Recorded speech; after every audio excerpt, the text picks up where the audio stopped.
Braden. Greg, before the break, one of the things that you were talking about is this moment in time in our planet. Now, you know, some people say, well, you know, I've been hearing for a long time now that we're about to change, and how do we prove this, and. Right. What's something concrete that perhaps you know that makes sense for people to go, yeah, I sense there's a change, but... There are so many changes that are happening on so many different levels, and it depends on what level people are choosing to see. Sure. If you're looking at mainstream media, the magazine Scientific American released a special publication in 2003 to bring the readership up to speed on what it is that's happening in our world, what it is that's so different. And they identified a number of scenarios that we're facing now that we've never faced with 6 billion people on the planet. Everything from abrupt climate change to, as we mentioned, the possibility of global war, new bacteria, new viruses our medicine doesn't know what to deal with, and the possibility of a pandemic sweeping the earth with all of those things. The crux of this article said, any one of these scenarios, if it were allowed to follow to its logical conclusion, could forever change life and civilization, possibly end life and civilization as we know it on the earth. Any one of them, and all 5 of them, are happening right now. So if you're looking to mainstream media, you can look for places like that. Scientists know that our Earth, the magnetic fields of our Earth, are declining very quickly, lower now than they've been in the last 2,000 years, suggesting that we're very probably close to a 180-degree reversal of the magnetic poles. This is something Earth does every once in a while. It's happened 14 times in the last 4.5 million years. It's never happened with 6 billion people on the planet, relying on cell phones and GPS and satellites and computers. I guess the one that I'm looking at, though, is people are getting this sense of like a spiritual shift or a oneness shift. For sure. I mean, some of the indigenous cultures, the Mayan culture, etc., a lot of them, Hopi Indians, they've been pointing to this time, from what I can understand. Have we got something concrete, though, with some of their ancient texts or whatever? We won't have. We won't have, because they were not scientific people. What they said is that we will find this time in our history a time when we must come together as one to cooperate to survive the changes that Mother Earth is going to show us. And the kinds of changes they're talking about it's a window of opportunity where humankind will either choose to step through that window and embrace a new way of being, or will refuse to embrace that new way of being and possibly not survive in this planet much longer. And it happens on a number of different levels. Obviously, the one that has everyone's attention now is climate. We know the climate's changing. In Australia this week, the rivers have been announced, they're dried up, there's no irrigation. That didn't sneak up on us. That's been happening for a long time. But the effect now is more abrupt than I think scientists or researchers believed it would be. A lot of controversy around how much of this climate change is due to natural causes, how much is due to human influence. And for me, that's not the right conversation to have, because the changes are happening regardless of what's causing them. We can study them another 100 years. The point is that we are now in the throes of a tremendous change on this earth. The ancients pointed to this time in history and said, get ready. You're going to have to change the way you think of yourselves to survive this time, and now science is doing precisely the same thing. Well, perhaps this is also a good time then just to kind of go back a little bit and find out a little bit about your journey. The easy questions. Good. Okay. So, for example, where were you born? I was born in the United States, right in the dead central of the United States, the Midwest state called Missouri, Kansas City, Missouri. Okay. And your mom and dad? A very conservative part of the world, and my parents moved there after the Korean War, World War II and the Korean War. They moved there, and that's where they chose to raise a family. I have a younger brother. And I probably turned out very differently than they expected that I was going to. What did they expect?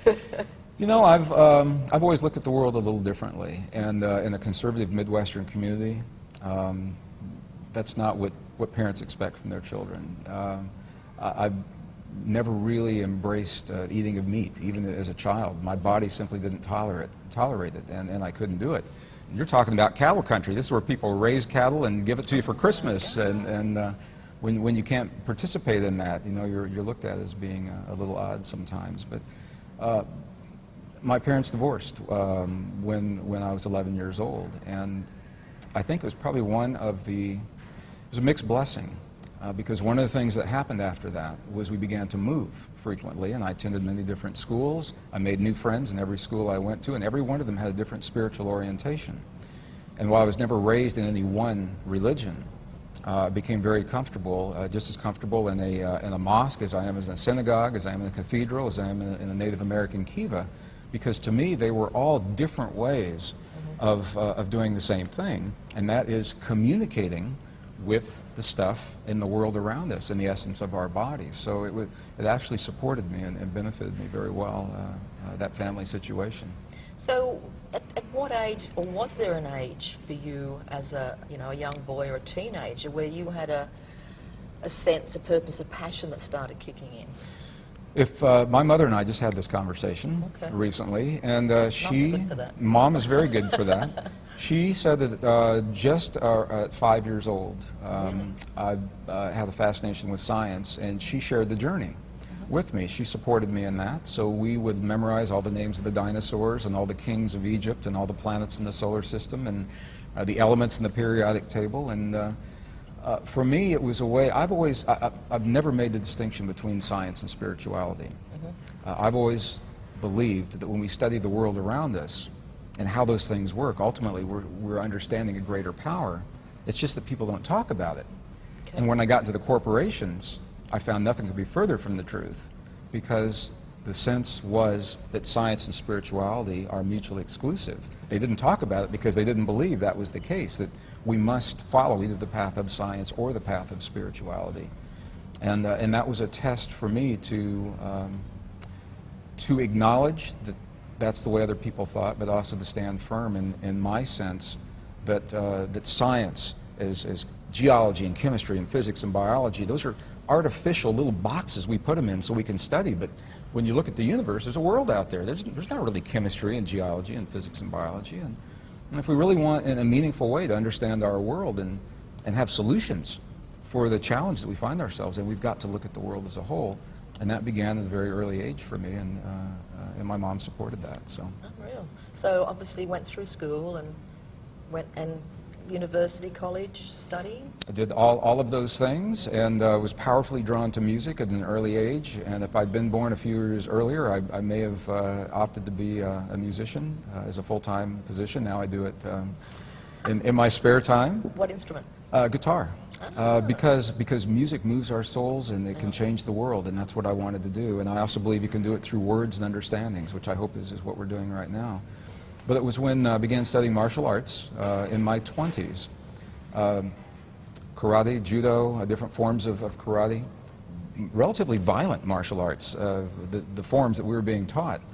And before every session, at the end of every session, there was a little moment that was almost a byproduct where we would sit and do a meditation. And for me, that meditation became more exciting than the martial arts. I said, hey, there's something going on here. And that was the door. Martial arts opened the door for me to begin to explore the inner world that we call meditation and prayer in the different cultures, and found that is the same language that we're speaking about in other cultures. It's the language that heals our bodies and communicates with our world, and it's a language quantum science now is quantifying under laboratory conditions. Okay. About what age would that have been? I was in my early 20s. Okay.